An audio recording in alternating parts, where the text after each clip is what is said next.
Assalamualaikum warahmatullahi wabarakatuh. Hai anak-anak semua, semoga kalian masih dalam keadaan sehat walafiat dan selalu tetap semangat mengikuti pembelajaran. Untuk pembelajaran IPA pada hari ini, saya akan menjelaskan objek IPA dan pengamatannya. Selamat mendengarkan dan menyimak penjelasan dari saya ya. Nah, tujuan pembelajaran pada hari ini yaitu ada dua. Yang pertama, peserta didik mampu menjelaskan objek yang dipelajari dalam IPA. Dan yang kedua, peserta didik mampu menyebutkan langkah-langkah dalam penyelidikan atau pengamatan.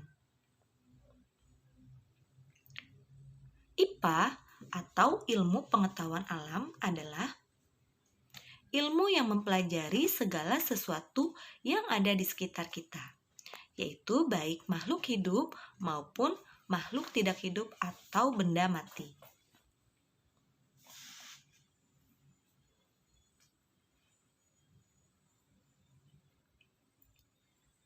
Makhluk hidup terdiri dari manusia, hewan, dan tumbuhan. Sedangkan makhluk tidak hidup atau benda tidak hidup terdiri dari cahaya matahari, udara, air, tanah, maupun batu.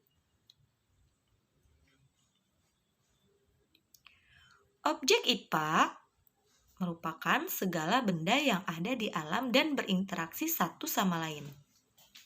Objek IPA terdiri dari dua. Yang pertama adalah objek biotik, yaitu objek yang terdiri dari makhluk hidup.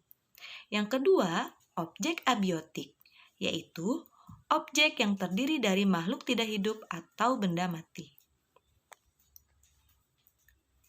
Tahukah kalian bagaimana sih cara kita mempelajari lingkungan sekitar?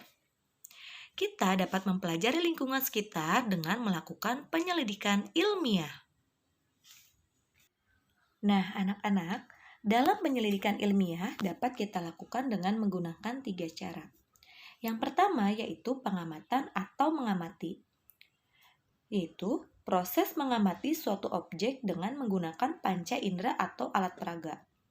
Contoh menggunakan panca indera misalnya, apabila kita ingin mengamati salah satu hewan atau beberapa hewan, kita akan melihat di mana tempat tinggal hewan tersebut, bagaimana cara berkembang biaknya, dan bagaimana cara makannya, dapat kita lakukan dengan menggunakan panca indera dengan mata kita. Sedangkan apabila kita ingin mengamati sebuah bakteri yang tidak dapat dilihat oleh mata, maka dapat menggunakan alat bantu atau alat peraga. Yang kedua, membuat inferensi, yaitu proses merumuskan penjelasan berdasarkan hasil pengamatan untuk menemukan pola, hubungan, serta prediksi.